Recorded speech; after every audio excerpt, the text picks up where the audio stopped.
je voulais te dire un truc. Et je voulais te montrer un truc. Un truc qui va vite en stock. Un super truc qui va vite en stock. J'espère que tu vas bien. Et assis-toi parce que là, t'es pas prêt pour voir ce truc-là. Allez, c'est parti. Regarde-moi cette petite voiture. Tu connais la carrosserie, je pense. Mais est-ce qu'on voit le poids? La vérité, si tu vois le poids, je pense qu'on n'a pas dépassé les 4 chiffres. Et on est sur une 235 en stock. Je pense que c'est la voiture qu'il te faut. Est-ce que tu veux vraiment la voir? Est-ce que ça te donne envie, une voiture comme ça? Assez basse, assez élancée, rapide. Je te la montre ou pas? Allez, on est parti. Je la pose par terre.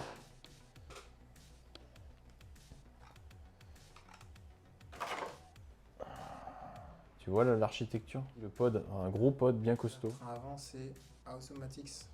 Exactement. Train avant Automatics, fusée Automatics. Voilà. Train avant simple, train avant fixe. Très efficace et ça correspond bien à la voiture. Ça fait une voiture facile et qui peut s'adapter un peu sur tous les tracés. Indoor comme outdoor.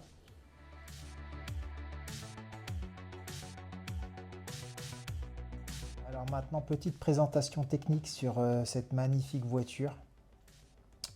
Alors premièrement, maintenant on sait qu'elle est vraiment très légère hein, parce qu'il n'y a aucune recherche de gain de poids dessus. On est sur de la visserie acier. Visserie acier et puis c'est tout. On a un ventilateur. Voilà, on a des fils en 13. On a un gros condensateur et qui pèse aussi son poids. Et voilà, et malgré tout, on a des pneus qui sont quand même à un diamètre raisonnable, donc pour aller vite en stock, mais aussi en modifié. Ici, on a un train avant Automatics. Maintenant, si on ne veut pas dépenser autant d'argent sur un train avant comme ça, on peut mettre un train avant Asso de 12e. On peut mettre un train avant Roche de 12e. Donc, il y a beaucoup de possibilités. Maintenant, ce qui est intéressant aussi avec cette voiture, c'est que là, tu as pu remarquer que j'utilise un servo de 12, mais en réalité, c'est pas du tout obligatoire. Ici, on peut placer tous les servos qu'on veut. Du profil bas 1/10, n'importe quel servo de 12e de n'importe quelle taille. Et on peut toujours régler la Karman facilement en desserrant ces deux vis-là. Avancer, reculer, c'est super. Ce qu'on avait vu, c'était la platine supérieure. Ici, il existe deux versions. Une version courte comme celle-là, une version longue avec des tiges qui viennent à l'arrière se fixer là pour créer de la rigidité en fait au niveau de l'arrière de la voiture. Donc en stock, c'est plus intéressant d'avoir de la souplesse. Donc je vais laisser comme ça. Ensuite, là, comme tu peux le constater, on peut placer des links latéraux plus petits. Là, ce sont des longs, on peut mettre les courts et ça fait tout de suite une voiture beaucoup plus agressive, beaucoup plus réactive dans les virages. Mais en réalité, étant donné qu'elle a déjà un petit gabarit en termes de voie et d'empattement, elle est déjà assez vive comme ça. Et même en indoor, je roule avec les links latéraux longs. Après, en termes de dampers latéraux, déjà il y a pas mal de réglages. On peut décaler le damper dans sa totalité sur 4 points différents, ici. Et après on peut mettre aussi des dampers de longueurs différentes. Donc on peut passer tous les dampers du marché hein, en réalité. Ceux-là c'est des dampers assez longs, mais en fait on peut en passer des beaucoup plus courts. Il n'y a aucun problème, donc on peut passer les dampers Schum, les dampers Asso, les dampers Roche, les dampers Team Saxo, tout ce que vous voulez ça passe, et donc ça c'est intéressant. Maintenant ce qui est encore plus intéressant sur cette voiture, c'est le pod arrière. Au niveau du pod arrière, on peut régler la garde au sol en faisant glisser ces pièces-là pour pouvoir hausser ou descendre l'axe arrière.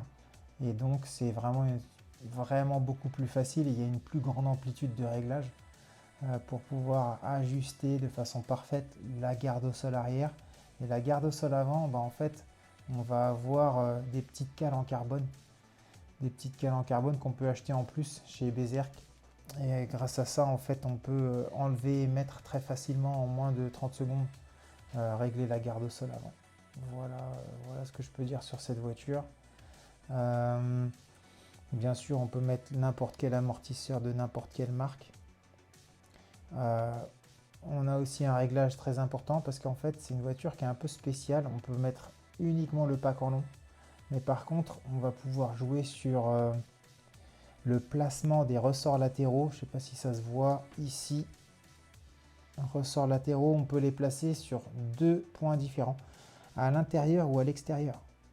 Et donc, ça fait prendre le roulis différemment.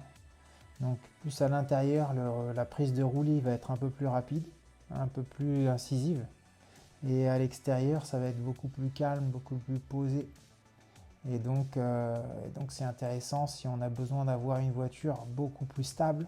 On va pouvoir mettre les ressorts sur l'extérieur. Voilà tout. Je pense que j'ai fait à peu près le tour. Le pack d'accu se monte là. Il y a une chose dont j'ai pas parlé, très importante, c'est le pivot. Le pivot, ici c'est un pivot X-Ray 2023.